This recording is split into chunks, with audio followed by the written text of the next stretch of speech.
ახლა ჩვენი ამოცანა არის არა მხოლოდ ის, რომ 4 ვაკრიტიკოთ, რაც არ უნდა მწვავე და ობიექტური იყოს ეს კრიტიკა. ან მხოლოდ ის ვთქვათ, რომ ჩვენ მათ გრძელვადიან პროტესტში. ერთის და მეორეს მართალია, 4-იც გასაკრიტიკებელია და გრძელვადიან პროტესტში წვეთ, მაგრამ არც ერთი არ არის საკმარისი იმისთვის, რომ ჩვენ ავტორიტარული რეჟიმი დავამარცხოთ. ჩვენ გვჭირდება რუსთაველის გაფართოება.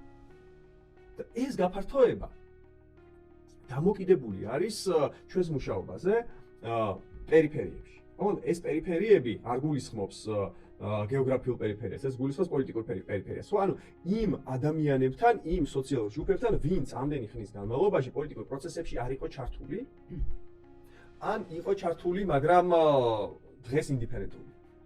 და ამისთვის ჩვენ გვჭირდება ამ 1 კვადრატულ კილომეტრს გავცდეთ, რასაც რუსთაველის გამზირის და პარლამენტის მიმდებარე ტერიტორია ჰქვია და დავიწყოთ პირისპირ შეხვედრები საზოგადოების სხვადასხვა ჯგუფებთან, სადაც ეს შესაძლებელია, ხო? იქნება ეს ღია შეხვედრები მოედნებზე, მეტროებთან, სოფლებში,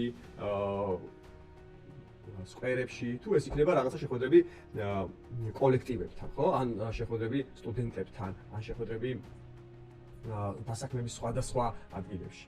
ანუ ჩვენ უნდა შევძლოთ ის, რომ წინააღმდეგობა და უკმაყოფილება, რომელიც საზოგადოებაში არსებობს საზოგადოებაში, გარდაქმნათ წინააღმდეგობა და მას პოლიტიკური კალაპოტი მივცეთ.